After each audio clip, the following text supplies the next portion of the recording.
नमस्कार, मैं हूं जयश्री नागदा और आप देख रहे हैं बेबाक बोल। दोस्तों, इन दिनों चाहे विजयनगर का मामला हो जो कि राजस्थान में है, चाहे उत्तर प्रदेश की कोर्ट का, या मध्य प्रदेश में कई केसेस हुए हैं जिनमें आजकल देखा जा रहा है कि वकीलों को बड़ा गुस्सा आता है और आरोपियों को भीड़ में ही वो पीट भी डालते हैं। लेकिन एक सवाल है दोस्तों, इन वकीलों को मुस्लिम आरोपियों पर ही गुस्सा क्यों आता है? आखिर उन्हें ही क्यों पीटा जाता है?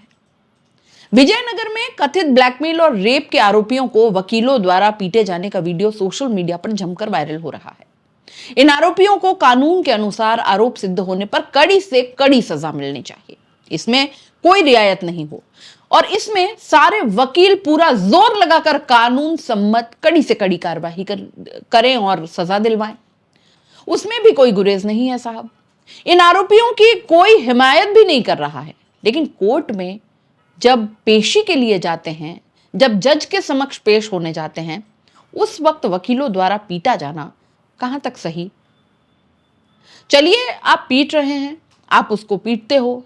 जो कोई किसी मासूम का रेप करता है या कोई किसी मासूम की बेरहमी से हत्या करता है, लेकिन इस कोई में अभी तक जो वीडियो सामने आते हैं वो मुस्लिम आरोपियों के ही क्यों आते हैं? ऐसे कई केस हैं जिनमें छोटी छोटी बच्चियों के साथ दुष्कर्म की घटनाएं होती हैं। उन बच्चियों को टुकड़ों में काट दिया जाता है। उनके आरोपी मुस्लिम नहीं होते, उनको तो कभी वकीलों को पिटते हुए नहीं देखा। पूरे देश में अगर देखने जाएंगे तो ऐसे अनगिनत घटनाएं हैं दोस्तों, जिसमें ब्रूटल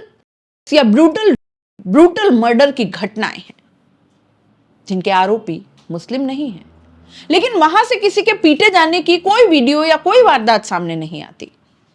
हमें भी याद है जिस ब्रूटल हादसे को हमने कवर किया था, उदयपुर के पास मावली का वो मामला था। कुछ समय पहले एक मासूम जो थी, वो 8 साल की आदिवासी बच्ची थी, उसका दुष्कर्म करके उसके 10 टुकड़े कर दिए जाते हैं। आरोपी का नाम कमलेश राजपूत था। उसको कोर्ट में कई बार लाया गया, पेशी हुई, जज के समक्ष पेश किया गया, सजा भी सुना दी गई, लेकिन यह हमने नहीं देखा कि वकीलों ने उसको पीटा हो। 2 दिन पहले मध्य प्रदेश के टीकमगढ़ की घटना है। एक नाबालिग के साथ 20 से 22 साल के आरोपी रोहित साहू और विशाल साहू के लड़के सामूहिक बलात्कार करते रहे। उनके लिए नहीं सुना कि कोर्ट में वकीलों ने उनको पीटा हो, मारपीट की हो। अभी कुछ दिन पहले जयपुर में ऐसी घटना सामने आई कि आपके दिल हिल जाएंगे। एक युवक, एक लड़की, जब वो नाबालिग थी तब से उसका दुष्कर्म करता रहा।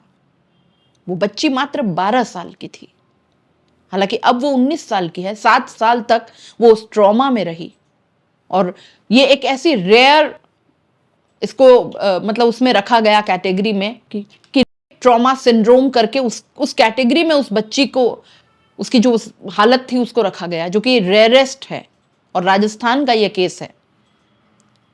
उस बच्ची के साथ दुष्कर्म होता रहा 4 साल तक। उसका वीडियो बनाकर वायरल करने की धमकी देता रहा वो। यहां तक कि यह भी कहा जाता था कि जब वो मतलब बोलने में इतना मैं घबरा क्यों रही हूं कि उस बच्ची की स्थिति सामने आ जाती है।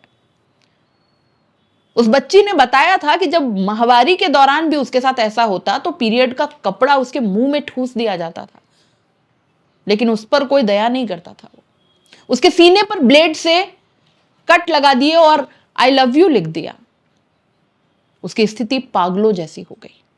लड़की, मैंने कहा ना, कई सालों से ये झेल रही थी, डिप्रेशन में चली गई और फिर उसको पुलिस ने शिकायत कर गिरफ्तार किया। उसके लिए तो सुनने में नहीं आया क्योंकि शायद वो मुस्लिम नहीं था। पुणे में भयानक केस हुआ दोस्तों, जिसमें बस में एक बलात्कार होता है, लेकिन उधर भी मुस्लिम नहीं था। तो मतलब क्या आप धर्म देखकर ही पिटाई करोगे? क्या आपका सारा आक्रोश, सब कुछ धर्म देखकर बाहर आता है? क्या धर्म बदलने से अपराध कम हो जाता है, दोष कम हो जाता है, या कोई निर्दोष हो जाता है? या फिर तब कानून याद आता है कि हाँ ठीक है, मुस्लिम नहीं है तो जो कोर्ट सजा देगा वो देगा, और अगर कोई आया कि अच्छा मुस्लिम है तो ठीक है, फिर इसको हम ही पहले सजा दे देते हैं कोर्ट से पहले। दोस्तों, मैं किसी आरोपी, किसी अपराधी को न तो बचाने की कोशिश कर रही हूं, न तरफदारी करने की कोशिश कर रही हूं। मैं खुद कहती हूं कि अपराधी को उसके अपराध के अनुसार कड़ी से कड़ी सजा मिलनी चाहिए, लेकिन कानून के हिसाब से। ना ही किसी को हम जस्टिफाई कर रहे हैं, मारना है मारो, पीटना है पीटो, लेकिन वकीलों को तो बुद्धिजीवी वर्ग में माना जाता है। जैसे टीचर्स होते हैं, जैसे पुलिस होती है, उसी तरह वकीलों को भी एक बुद्धिजीवी वर्ग में माना जाता है। फिर धर्म देखकर क्यों किसी ने, अगर किसी मासूम का कर उसको मार दिया, तो चाहे वो हिंदू हो, मुसलमान हो, किसी भी धर्म का, तो आप उसका अपराध बराबर हुआ ना, बराबर हिसाब करो। धर्म बदलने से अपराध कम या ज्यादा थोड़े ही हो जाता है। वैसे तो कानून के हिसाब से कोर्ट में इस तरह की वारदात मुझे नहीं लगता कि कानूनन भी सही है। इस तरह से वकीलों का हाथ उठाना कानून के हिसाब से भी हमें नहीं लगता कि सही है, और आपके हिसाब से सही है अगर, तो फिर धर्म के हिसाब से तो बिल्कुल सही नहीं है कि आप धर्म देखकर उनमें फर्क कर रहे हैं। और क्या कोर्ट, फिर क्या कोर्ट देखनी? अगर ऐसा ही है, अगर यही फैसला ऑन द स्पॉट वाली नीति ही अपनानी है, तो फिर कोर्ट को क्या देखना, क्यों जाना? फिर न्यायपालिका में भरोसा कैसे हुआ? फिर तो आप ही न्याय कर दो बिना धर्म देखे, त्वरित न्याय। कोर्ट में तो धर्म नहीं देखा जाता, यहां भी धर्म देखकर ही काम होता है। हाँ, कोर्ट परिसर की मैं बात कर रही हूं, न्याय व्यवस्था का कोर्ट रूम के अंदर की नहीं, क्योंकि कोर्ट पर एक भारतीय होने के नाते मुझे भारत की न्याय व्यवस्था पर पूरा यकीन है, पूरी आस्था है, पूरी श्रद्धा है, पूरा सम्मान है। लेकिन उस न्याय के रास्ते तक जो लेकर जाते हैं वो हमारे वकील है, और वकीलों ने पिक एंड चूज वाली व्यवस्था बनाई है, उसको तो समझना ही होगा। गत वर्ष जनवरी से लेकर अप्रैल तक 1549 प्रकरण दर्ज हुए थे, जबकि इस साल 4 महीनों में 1669। इनमें कोई कमी नहीं आ रही है।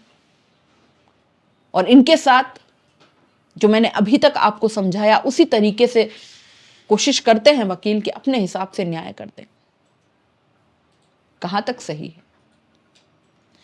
आप इस पूरे मामले को कैसे देखते हैं? अपनी राय कमेंट बॉक्स में लिख भेजिएगा। जाते जाते चैनल को लाइक, शेयर और सब्सक्राइब जरूर कर दीजिएगा। नमस्कार।